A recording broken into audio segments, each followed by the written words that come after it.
안녕하십니까. 박정호의 손에 잡히는 경제 플러스 박정호입니다. EU가 올해 환경 규제를 새롭게 도입한다고 합니다. 탄소 감축을 포함해서 44개나 되는 규제를 신설한다고 하는데요. 대표적으로 공급망 실사 지침이 있습니다.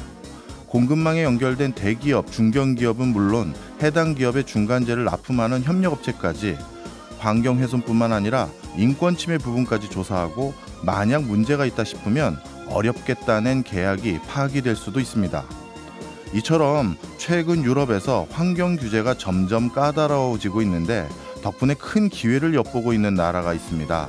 과연 어느 나라일까요?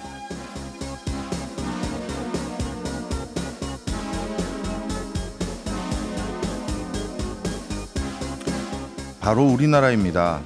유럽 입장에서도 러시아 우크라이나 전쟁에서 러시아를 지원하고 있는 중국과 교역을 줄이려면 명분이 필요할 텐데요. 그게 바로 환경입니다. 다시 말해 환경 규제를 명분으로 삼아 중국의 입지를 줄이는 겁니다. 특히 국내 철강업체가 적극적인데요. 일찌감치 탄소 저감 기술의 개발에 나선 중국보다 유연하게 대응할 수 있다는 설명입니다.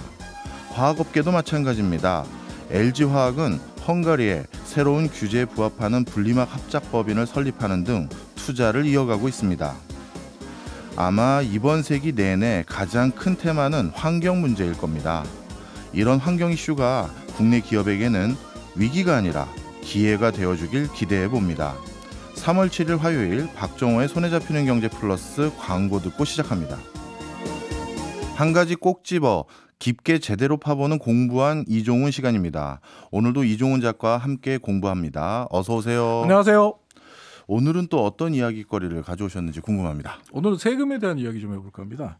원래는 다음 달부터 이제 맥주에 붙는 세금이 올라서 맥주 가격이 오를 가능성이 크다 이런 뉴스들이 많이 나오고 있잖아요. 그래서 정부가 술에 매기는 세금, 즉 주세에 대해서 공부를 하려고 공부를 시작했는데 네. 공부를 하다 보니까 세금과 관련된 재미있는 이야기들이 좀 많이 보이고 그래서 이와 관련된 이야기를 하는 것으로 좀 방향을 바꿨어요. 한마디로 삼천포로 빠진 거죠. 근데 이번에 공부를 하면서 알게 된 사실은 세금의 역사는 곧 전쟁의 역사다. 그리고 재산세, 소득세처럼 우리가 알고 있는 세금의 대부분은 전쟁이 만든 전쟁의 산물이다라는 사실이었어요. 그렇겠죠. 왜냐하면 국가에서 가장 단기간에 많은 돈이 필요할 때가 전쟁 치를 때인데 네. 그러니 전쟁 치를 때 세금 걷어야 되니 그럴 것 같은데 그런데 말씀 듣고 보니까 지금은 가장 일반적인 세금인 재산세나 소득세마저도 결국 전쟁 때문에 생긴 거예요? 네. 마이클 킨과 조엘 슬럼로드가 쓴 세금의 흑역사라는 책을 보면 재산세는 기원전 428년 아테네가 펠로폰네소스 전쟁을 치르기 위해서 만들어낸 세금이라고 하고요. 네. 소득세 같은 경우는 영국이 처음 만들었는데 영국이 1798년에 나폴레옹이 이끄는 프랑스와 전쟁을 하기 위해서 세계 최초로 새롭게 도입한 세금이다. 이렇게 이야기를 하고 있습니다. 참고로 말씀드리면 이 세금의 흑역사를 쓴 마이클 킨은 IMF에서 일을 했었고 또 조엘 슬럼로드 같은 경우는 미시간대 경제학과 교수인데 이 조엘 슬럼로드가 쓴 그 논문들 중에 한 가지 재미있는 게 있어요. 네. 이 사람이 세금에 관한 연구를 되게 많이 했는데 이 재미있는 논문이 뭐냐면 상속세 관련된 논문이 있어요. 예. 이 상속세 관련된 논문이 뭐냐면 어떤 논문이냐면 상속세가 변화될 조짐이 보이면 사람들은 사망 신고를 최대한 늦춘다라는 걸 실증적으로 네. 경제학적으로 논문을 써서 이야기한 사람인데 이 세금의 흑역사라는 책 상당히 재밌습니다. 재밌고 좀 깊이도 있고 사실 그 책을 보게 되면 방대한 자료를 저자들이 봤다라는 게 보일 만큼 세금에 대해서 가장 잘 정리된 책이라고 말씀드릴 수 있는 만큼 이 책 한번 보시면 조금 궁금한데요. 예. 아니 사망 신고를 최근 현대에서도 늦출 수가 있는 거예요? 그것 때문에 이제 사실은 최대한 늦춘다는 게 뭐냐면 제임스 런로드 말에 의하면 사망 신고를 계속 늦추는 경우가 발생하니까 사망 신고 기간을 둔 거죠. 이 기간이 넘으면 과태료를 낸다. 이해했습니다. 네. 예. 저도 이 책 뭔지 아는데 제가 세금 관련한 책 중에서 이렇게 두께감이 있는 책은 처음 봤거든요. 제일 두꺼웠어요. 사실 저 같은 경우는 처음에 잡은 책은 예. 세금의 세계사라는 도미닉 프리스비가 쓴 책이었거든요. 네. 근데 도미닉 프리스비가 쓴 세금의 세계사는 가볍게 읽기는 좋아요. 근데 깊이가 조금 부족한 부분이 있고 또 세상을 바꾼 엉뚱한 세금 이야기라고 일본의 이제 오무라 오지로가 쓴 책도 있는데 이 책도 깊이 가면 좀 없어요. 그 재미로 읽기는 좋아요. 네. 예, 저자들이 당연히 안 들으시니까 다행입니다. 자, 그러면 하나씩 배워보죠. 소득세부터 한번 살펴보죠. 소득세는 어떻게 된 겁니까? 소득세는 나폴레옹이 없었다면 생길 수 없는 세금이었어요. 당시로는 기상천외하고 낯선 세금이었다고 얘기하는데 소득세가 기상천외하고 낯선 세금이라는 게 지금으로서는 도저히 이해가 안 되죠. 소득세는 당연히 내는 세금 같이 느껴지는데 네. 당시로서는 너무 좀 그 생뚱맞은 세금이었다라고 볼 수 있어요. 이 소득세가 사실은 등장하면서 사라지게 된 세금 형태들이 이제 난로세 그리고 이후에 소득세가 그 좀 발전하면서 또 없어진 게 그 창문세. 그러니까 영국 같은 경우에는 집안에 난로가 몇 개냐에 따라서 세금을 매기는 난로세가 있었고 집에 창문이 몇 개 있냐에 따라서 세금이 달라지는 창문세가 있었거든요. 이게 굉장히 엉뚱한 세금 같이 들리는데 그 당시에는 영국 정부가 생각해낸 최고의 세금 징수 방법이었어요. 그 나름대로 근거가 있겠죠. 난로를 기준으로 세금을 얼마나 매기느냐, 창문을 기준으로 세금을 얼마나 매기느냐를 생각했던 그 이유가 뭘까요? 일종의 재산세죠. 재산세. 창문이 많은 집은 집이 크다. 예. 난로가 많은 집은 집이 크다. 집이 큰 거를 가름할 수 있는 기준으로 그렇죠. 잡은 집의 거네요. 크기, 재산의 정도를 가름할 수 있는 거였는데, 그러니까 재산세 개념에서 이 부분이 많이 나왔었죠. 그런데 이제 그 1798년 이전까지 소득세는 그 어느 나라에도 없던 뭐 최초의 세금 제도다 보니까 영국 국민들 입장에서는 저항할 만도 한데 예. 새로운 세금이 생기면 사실은 저항을 많이 하거든요. 난로세가 그렇고 창문세가 그랬어요.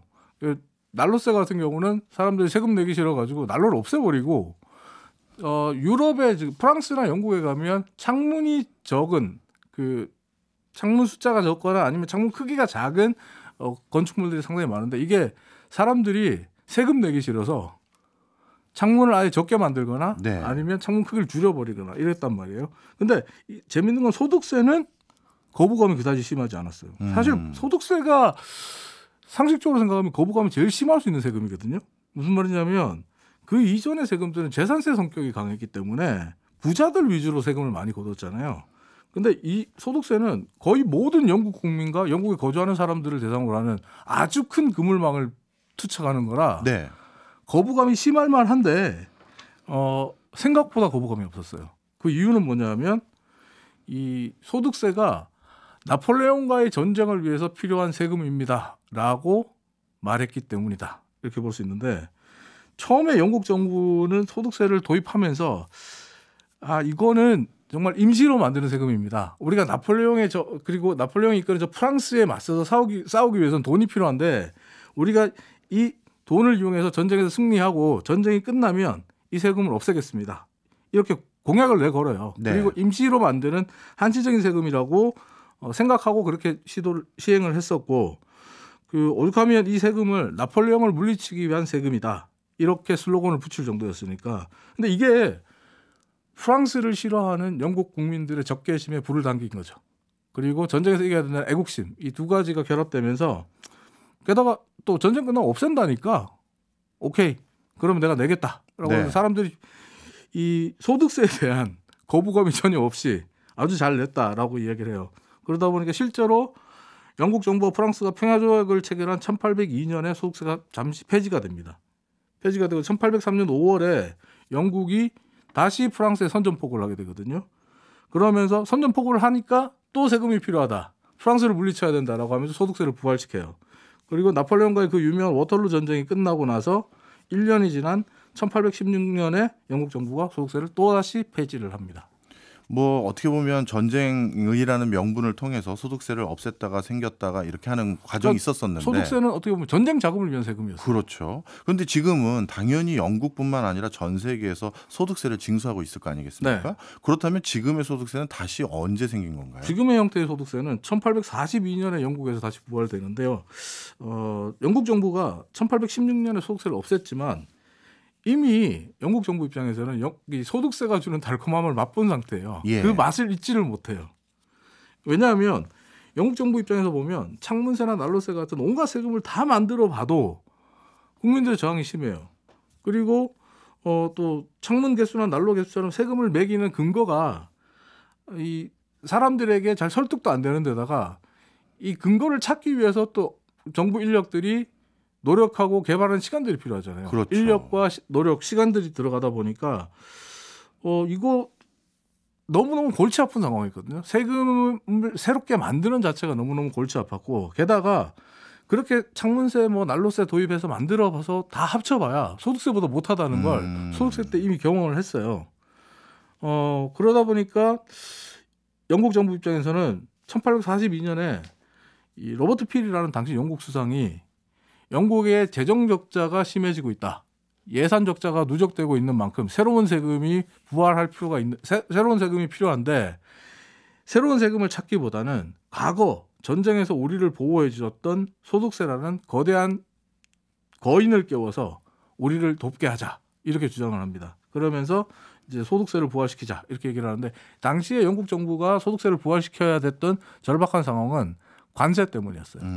관세를 인하하는 추세에 접어들면서 그 전에 이제 영국을 비롯한 미국 이런 국가들의 주요한 재정 수입은 재산세와 관세였거든요. 근데 관세가 인하되면서 중요한 그 재정 수입의 한 축이 무너지기 시작하니까 소득세를 부활시켜서 다시 한번 이 재정 적자를 메우자라는 주장을 하게 됐는데 로버트 필 수상 역시 본인이 생각해도 이거는 전시에 쓰던 세금인데 이거를 지금 평화 상황인 전시가 아닌 지금 상황에서 부활시키는 거는 한시적으로 해야 된다. 이걸 영구히 하면 안 된다라고 주장을 해요. 왜냐하면 전쟁 때 쓰던 세금을 다시 깨워서 지금 평화 상황인 지금에 쓰자는 게 말이 되냐라는 반대 목소리가 상당히 높았기 때문에 그럼 로버트 필이 그럽니다. 그러니까 그럼 7년만 할게요. 딱 7년만 하면 우리가 예산 적자를 메울 수 있으니까 7년만 쓸게요.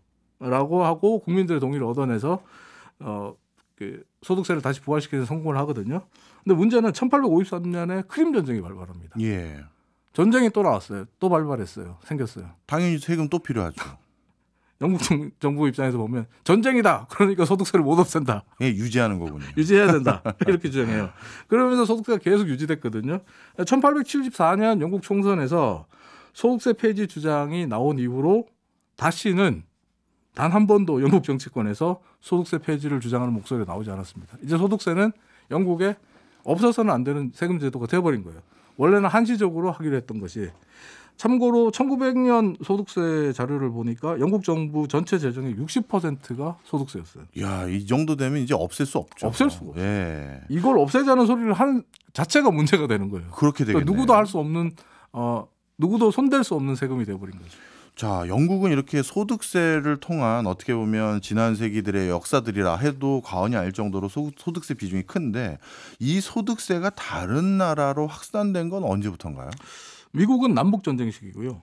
프랑스와 유럽 국가들은 세계 1차 대전 직전이다 이렇게 나오는데 사실 영국 정부가 소득세를 통해서 소위 해가 지지 않는 대영 제국을 완성한 걸 봤잖아요. 예. 그러니까 다른 나라들도 도입을 하고 싶죠. 근데 당시에 미국이라든지 그 프랑스라든지 이런 국가에서 봤을 때 저 세금은 말이 안 되는 세금이에요.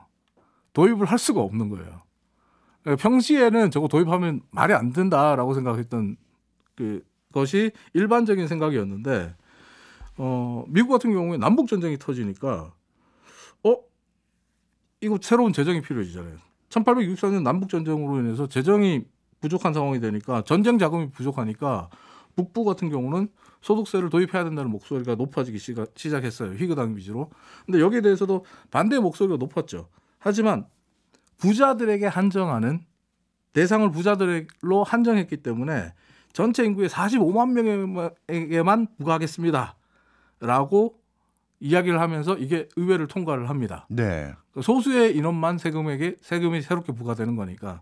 근데 이게 전체 인구의 45만 명에게만 부과했는데 전체 정부 재정의 4분의 1이 됐어요. 어마어마하네요. 어마어마하게 들어온 거죠.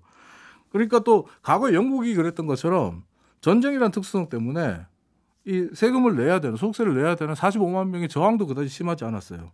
그리고 애국심이라는 이름하에 기꺼이 세금을 내니까 이 거두기도 너무 편한 거예요. 돈도 돼, 거두기도 쉬워. 너무 좋다라고 생각했지만 전쟁이 끝나니까 다시 영국과 마찬가지로 미국 내에서도 야 이제 전쟁 끝났으니까 소득세 없애야지라는 목소리가 높아지기 시작했고 1872년에 소득세를 다시 폐지를 합니다. 그래서 이후에 미국 역사에서 소득세는 사라지는가 싶었는데 1909년 1차 세계대전 전운이 감돌던 시기에 민주당을 중심으로 해서 소득세를 도입해야 된다는 목소리가 높아지기 시작합니다. 당시 민주당 의원들은 소득세가 없으면 그 어떤 전쟁도 치를 수 없다. 미국이 치러야 될 거대한 전쟁들이 앞으로도 계속 있을 수 있는데 이 전쟁을 위한 재원 마련을 위해서라도 소득세가 필요하다라고 주장을 하고 또 공화당 같은 경우는 반대로 소득세 도입에 대해서 침묵했다 그래요. 의원들이 공개적으로 말을 안 했지만 예. 하지만 세금의 흑역사라는 책을 보면 의원들은 공화당 의원들은 공개적으로 말을 안 했을 뿐이지 실제로는 소득세 도입을 찬성했던 사람들이다. 그러니까 전시에 국가가 재정을 마련하는 데 있어서 소득세 많은 게 없다. 소득세를 도입할 필요가 있다라고 예. 암묵적으로 동의를 했다는 거예요. 그래서 헌법 개정이 추진됐고 1913년에 헌법이 개정되면서 미국에서 소득세가 다시 부활을 했는데 이때 또 역시 부유층을 대상으로만 소득세를 매겼어요. 그래서 저항이 크지 않았어요. 근데 세계 2차 대전이 발발하고 난 뒤부터 상황이 바뀝니다. 1942년에 일본의 진주만 기습이 있은 이후에 미국이 2차 대전의 한가운데로 뛰어들잖아요. 당시 미국 정부는 전쟁을 수행해야 됩니다.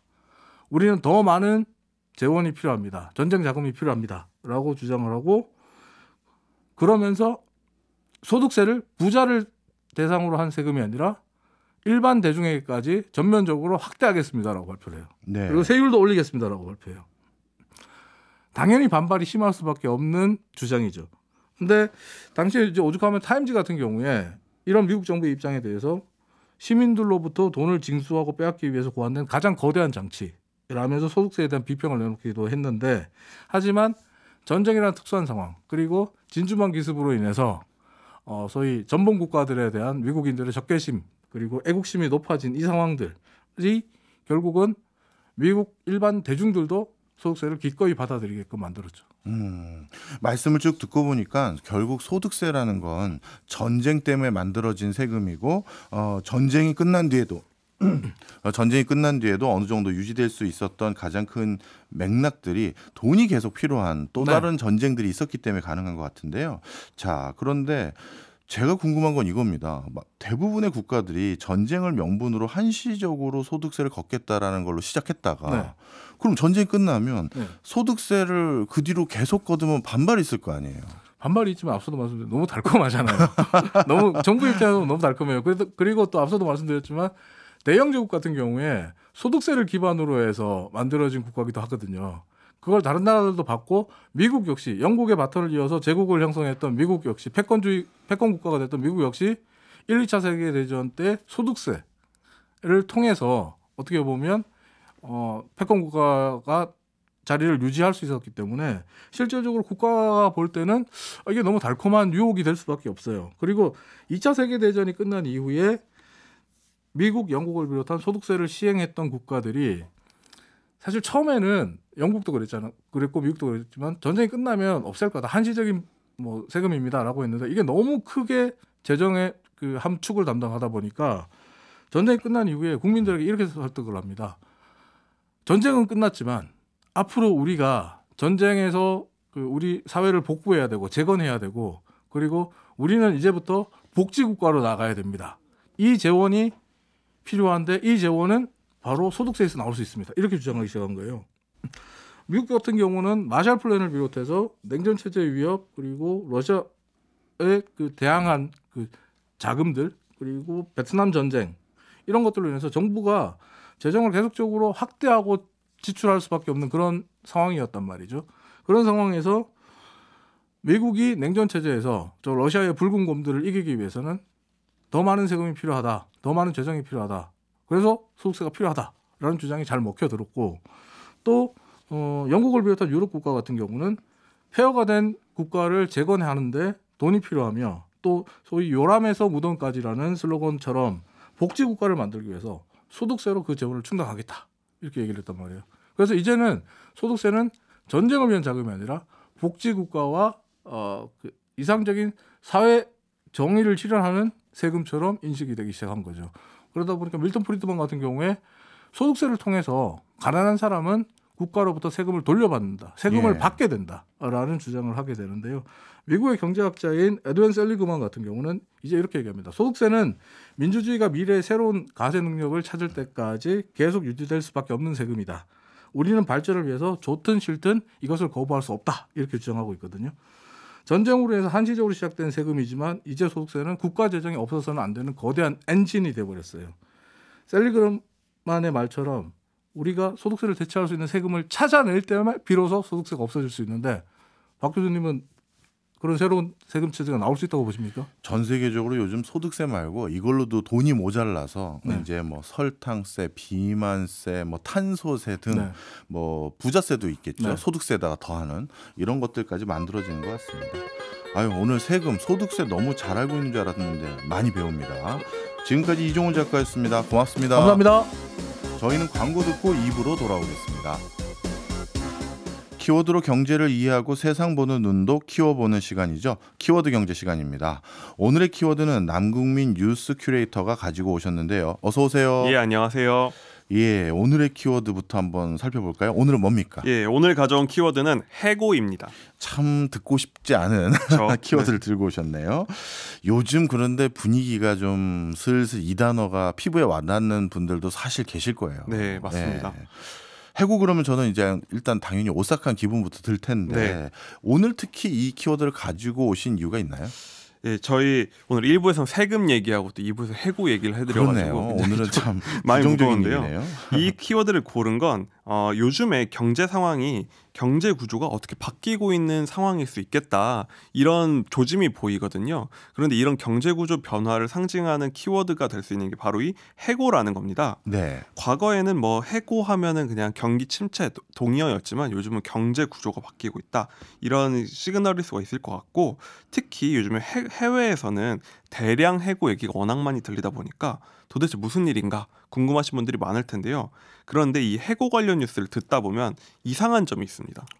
특히 요즘에 이상한 점 있나요? 뭡니까? 어떤 거냐면 미국을 보면 뭐 구글, 아마존 같이 이름만 들으면 아는 대기업들이 뭐 수만 명을 해고했다 이런 소식이 나오고 있는데 예. 흥미로운 건 미국의 실업률은 그럼 얼마냐 이런 상황이 엄청 치솟아야 되잖아요. 예. 그런데 역사상 가장 낮은 수준이 3.4%라는 거예요. 역사상 가장 낮다면 몇 년치 동안 가장 낮은 건가요? 54년 만에 가장 낮은 수치라고 합니다.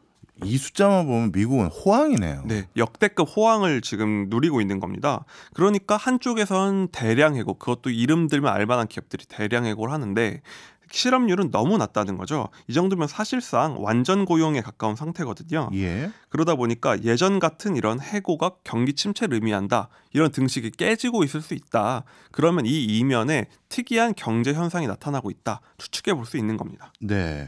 그럼 요즘 해고는 좀 남다른 의미가 있거나 아니면 해고가 많은 별도의 직종이 있나 뭐 이런 생각들 가지실 것 같은데 어떻습니까? 우선 해고가 어디서 이루어지고 있는지를 좀 들여다보면요. 일단 가장 많은 해고가 이루어지고 있는 건 테크 기업의 고연봉 기술자들입니다. 예. 그러니까 팬데믹 호황기에는 이들이 그야말로 꿈의 일자리였잖아요. 근데 이게 1, 2년 사이에 분위기가 확 바뀐 건데 대표적으로 막 구글, 아마존, 마이크로소프트 같은 기업이 대량 해고를 했는데요.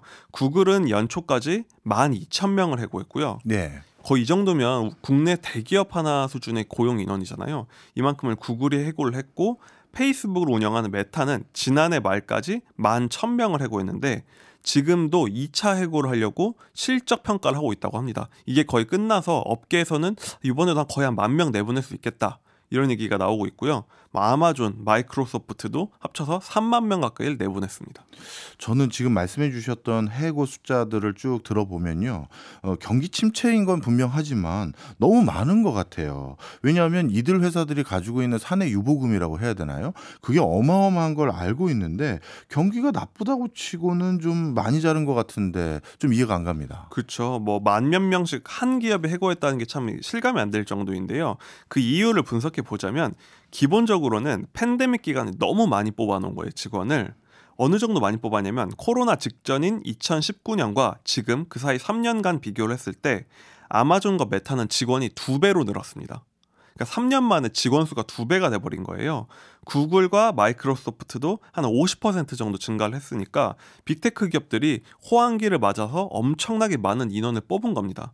그 여파가 있다 보니까 자연스럽게 호황이 지나자마자 대량 해고가 몰아친 거죠. 그 반대 사례가 애플인데요. 애플도 당연히 이 기간에 호황을 누렸지만 직원은 20%밖에 늘지 않았습니다. 그래서 요즘 빅테크 해그 기사에 유일하게 비껴가 있는 게 애플이다 이런 그렇네요. 평가를 합니다. 예. 그만큼 많이 뽑아서 많이 내보낸다 이렇게 할 수도 있는데 또 더 깊숙이 들어가면 또 기술적인 여파도 있다고 많이 전문가들이 분석을 해요. 뭐라고 하냐면 지난 수년간 이쪽 기술본에 엄청난 투자가 이루어졌잖아요. 저희도 많은 기술이 매일 나오는 걸 실감을 하는데 그 결과가 슬슬 나오면서 소프트웨어, 그중에서 특히 AI 발전이 눈부시게 이루어지다 보니까 개발자나 엔지니어들을 이렇게 많이 둘 필요가 이제 점점 없어지고 있다는 겁니다. 그러니까 기술자와 엔지니어들이 만든 성과물이 그들 스스로의 일자리를 줄이고 있는 효과가 나타나고 있다. 그런 현상이 벌어지고 있는 거죠. 그러니까 기술이 워낙 좋아지니까 아주 유능한 고급 개발자 외에는 이런 기술들로 대체할 수 있게 됐다는 상태이고요. 엔지니어들이 이제 직접 자기들 손으로 일자리를 줄인 결과가 됐다고 할 수 있습니다. 그렇네요. 정리를 좀 해보면 요즘 미국은 전례 없는 실업률이 낮은 상태인데 그 과정에서 그나마 해고가 많이 일어나는 분야는 빅테크 분야이고 이 빅테크 분야가 해고가 많이 일어나는 가장 큰 요인 중에 하나는 최근 2, 3년 동안 많이 뽑아놓은 게 하나 있고 또 다른 요인으로는 기술 발달로 인해서 AI가 오히려 자신들이 개발해낸 AI가 자신들의 일자리가 필요 없어지게 만드는 요인으로 작용했다. 이렇게 정리하면 되겠네요. 예, 맞습니다. 그러면 이런 기술이 발전하면 결국 일자리 줄어든다는 거니까 참 기술 발달을 우리가 긍정적으로 보기도 어려운 것 같아요. 그래서 항상 기술 발달 즉 일자리 감소 이게 가장 공포잖아요. 그럴 때일수록 점점 어떤 직종이 줄어드는지를 참 주목을 해야 된다고 생각을 해요. 방금 말씀드린 것처럼 기술자들도 많이 해고가 되고 있는데 또 이 기술의 가장 큰 여파를 받고 있는 게 이른바 지원 조직이라고 많이 회사에서 얘기를 하는 백오피스 예. 이런 직군들이 많이 감원을 당하고 있다고 합니다. 뭐 대표적으로 인사, 뭐 재무 이런 파트들이 주로 이제 이런 경영 조직, 영업 조직을 지원하는 조직이죠. 이런 곳이 많이 감원이 이루어지고 있는데요. 세계적인 컨설팅 회사인 맥킨지는 백오피스 직원만 2,000명을 해고하기로 했다고 해요. 회사 쪽은 뭐라고 설명을 하냐면 직접 고객을 만나지 않고 비주력 직무를 하는 쪽을 많이 감원하기로 했다. 물론 이게 경기 침체가 오기 때문에 바로 돈을 벌어오지 않는 조직을 줄인다. 이런 관점도 있는데 그 다른 이면에는 기술 발전에 따라서 이런 조직들을 기술로 대체할 수 있게 됐다. 그런 흐름도 있다는 겁니다.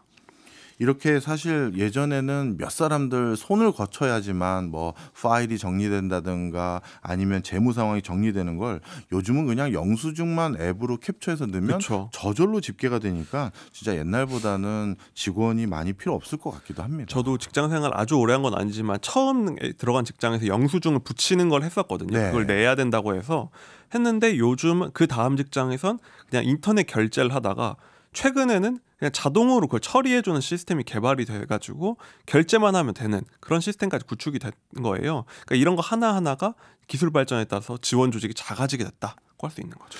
지금 말씀해 주셨던 그런 업무를 예전에는 흔히 격리 직원이라고 하는 분들이 해주셨잖아요. 그쵸. 근데 이제는 뭐 찾기가 어려운 것 같아요. 예전에 생각해보면 1인 창업자들이 뭐 자기 사장님 한 사람 격리 한 명 두고 사업하는 경우가 많았어요. 네. 근데 제 주변에도 창업하는 스타트업 창업자들 친한 분들 보니까 거의 사장님이 혼자 다 하고 이런 업무를 그냥 월 한 10,000원, 20,000원씩 내는 소프트웨어를 결제를 해서 그걸로 그냥 다 혼자 처리를 하시더라고요. 야. 그리고 이런 게 너무 저렴해졌다. 한 달에 2, 3만 원이면 다 하니까 사람을 둘 필요가 없다고 하시더라고요. 금액도 생각보다 너무 저렴하네요. 굉장히 저렴합니다. 예. 자, 그러면 한 가지 또 의문이 듭니다. 결국 방금 말씀해 주셨던 요지들을 보면 지금 다양한 소프트웨어 등 이런 것들이 발달되기 시작하면서 일자리 숫자가 자꾸 줄어들 요인들이 많아지는 것 같은데 좀 전에 미국 같은 경우는 실업률이 극히 낮았단 말이에요. 이건 어떻게 된 겁니까? 그렇죠. 여기까지만 보면 실업률이 높아져야 되는데 그 기술 발전에 따라서 오히려 사람들이 돈을 많이 벌기도 하고 예. 그래서 호황을 누리는 경우가 있습니다. 그 대표적인 업계가 어디냐면 도소매, 음식, 여행 같은 업종입니다. 즉 놀고 먹고 하는 업종들은 요즘 호황을 이루고 있다는 건데요. 이런 업종들이 임금 수준이 아주 높진 않지만 사람이 많이 필요한 업종이죠. 네. 저도 이거 실감을 하는 게 제가 주말에 맛집에도 가고 대형 마트에도 갔거든요. 정말 발 디딜 틈이 없다고 할 정도로 사람들이 너무 많고 다 줄이 서 있을 정도인 거예요. 요즘에 뭐 경기 침체라고는 하지만 이런 업종들은 손님들이 굉장히 여전히 많다고 할 수 있고, 여행은 요즘 봄이 오다 보니까 해외여행 계획 세우신 분들은 다 아실 겁니다. 와, 요즘 여행 가기 너무 힘들다 할 정도로 이 수요가 높아지고 있잖아요. 그러니까 이런 업종들은 굉장히 호황을 맞고 있어서 사람이 오히려 부족하다는 얘기를 하는 겁니다. 요즘에 사업자들이 이런 분위기를 봐서 고용을 늘리고 싶은데도 팬데믹 이전만큼 노동력이 공급이 안 되다 보니까 굉장히 고생을 하고 있다. 그러다 보니까 실업률이 떨어질 수가 없다. 이렇게 보고 있습니다. 결국은 사람 자체가 모자르다는 얘기네요. 예, 맞습니다. 수요와 공급을 다 봐야 하는데요. 일단은 수요도 그러니까 노동력에 대한 수요도 줄지 않는 부분이 사업자들이 고용을 줄이려고 하질 않는 거예요. 경기 침체가 온다 혹은 왔다 하지만 대부분이 짧게 지나갈 걸로 보고 있고, 또 코로나 때 한번 확 많은 사람을 줄였다가 다시 고용을 하려고 하니까 너무 고생을 하는 겁니다. 이렇게 확 줄였다가 다시 호황이 오면 나는 또 돈 못 벌겠다 하니까 미국에서도 해고가 굉장히 자유로운데도 네. 자르기보다는 임금을 조금 깎고서라도 유지를 하려고 하는 분위기가 있다고 해요. 그리고 또 다른 부분은 뭐 이민자도 줄었고, 가장 사람이 부족한 쪽에 중에 하나가 돌봄, 뭐 이제 어르신이나 환자를 돌보는 직종 같은 경우는 굉장히 사람이 부족하다 요즘, 이런 분위기라고 합니다. 그러니까 공통적으로 정리를 해보면 기술이 대체하기 힘든, 사람이 땀 흘려서 일을 해야 하는 직종들, 블루칼라 업종들 혹은 서비스, 돌봄 이런 곳은 사람이 너무 부족하고, 화이트 칼라는 기술 발전으로 칼바람을 맞고 있다. 이렇게 다른 분위기라는 겁니다. 네. 뭐 이제 미국 상황은 정리해 주셔서 잘 알겠습니다만 제일 궁금한 건 역시 국내 분위기겠죠. 요즘 국내 분위기는 어떻습니까? 국내도 업종별로 분위기가 다르기는 마찬가지입니다. 그러니까 대표적으로 아까 말씀드린 음식, 도소매, 여행, 국내 업계의 인력이 부족한 건 똑같은데요. 요즘에 식당에서는 뭐 이런 홀 직원을 구하는데 월급 300만 원을 줘도 거의 못 구했다. 정말 이런 사장님들의 하소연이 사장님들 카페 같은 데 올라올 정도라고 하더라고요. 예. 거의 이 정도면은 어지간한 기업만큼 우리가 주는 것 같은데도 어렵다. 이런 얘기를 하고요. 최저임금은 뭐 상상도 못한다. 이런 얘기를 하고 있고요. 또 한 부분이 20대 수가 요즘 감소하고 있잖아요. 이제 슬슬 인구 감소의 여파가 있다 보니까, 그래서 예전에는 알바생 하면 꼭 대학생들 이런 생각 많이 했는데 예. 요즘은 대학생 알바 구하기가 하늘의 별 따기다 이야기를 합니다. 그래서 대학가에는 무인 가게가 정말 많다. 거의 3-4개 집을 건너면 무인 가게가 들어와 있다고 하고, 식당은 아예 무인 서빙 기계를 두는 게 정말 요즘은 흔한 풍경이 됐죠. 맞아요. 그런 식으로 이제 분위기가 변해가고 있다고 합니다. 지금 말씀 들어보고 보니까 이제 로봇이 이제 또 대두되기 시작한 것 같네요. 네. 결국 로봇 때문에 또 해고되는 직업 또는 직종들이 많아질 것 같은데 우리 큐레이터님은 어떻게 생각하세요?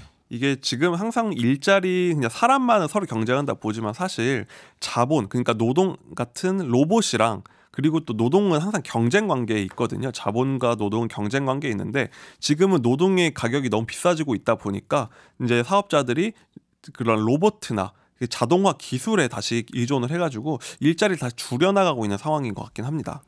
제가 예전에 연구원에 근무하고 있었을 때 정말 특이한 아이러니적인 상황이 있더라고요. 많은 기업들이 R&D 하겠다라고 이제 사업 제안을 국가에 신청을 하잖아요.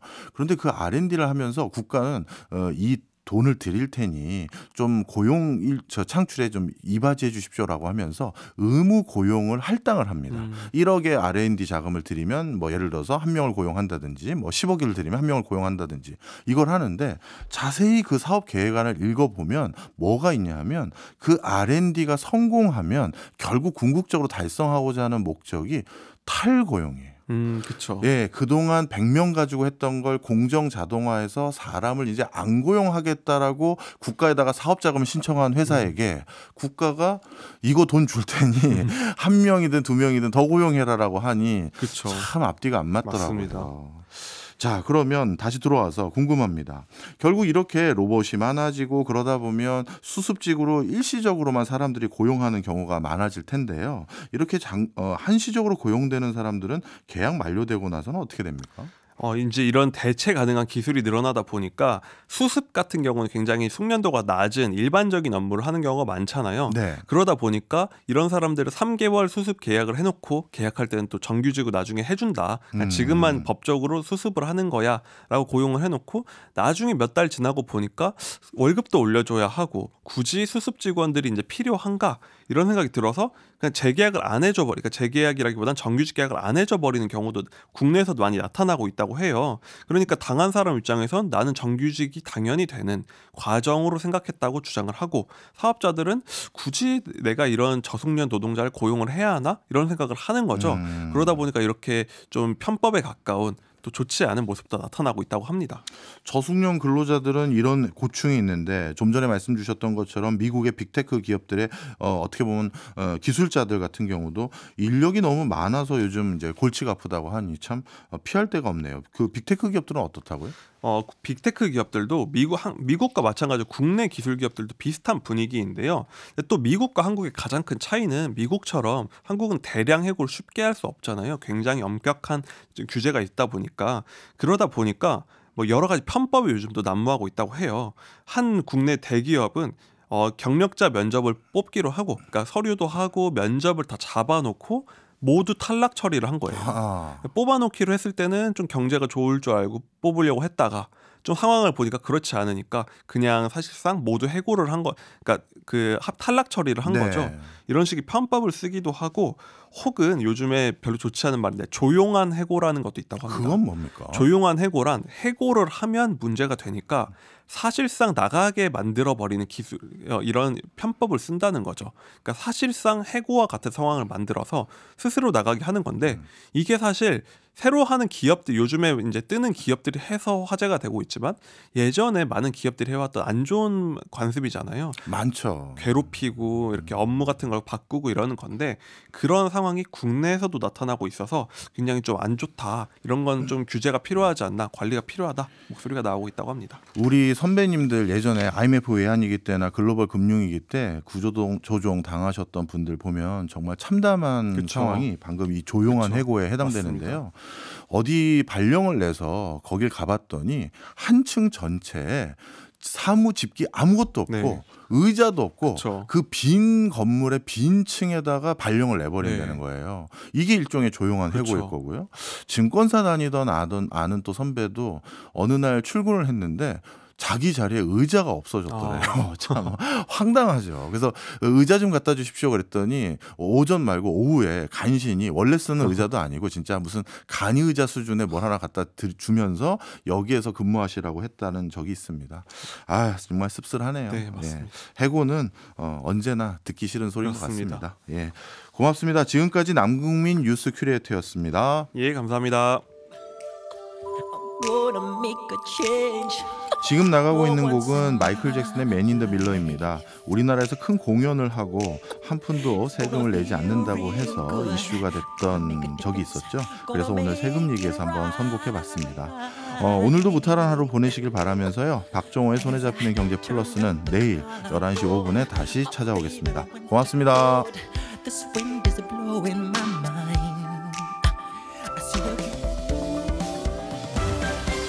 경제 생활의 플러스가 되는 아주 경제적인 시간.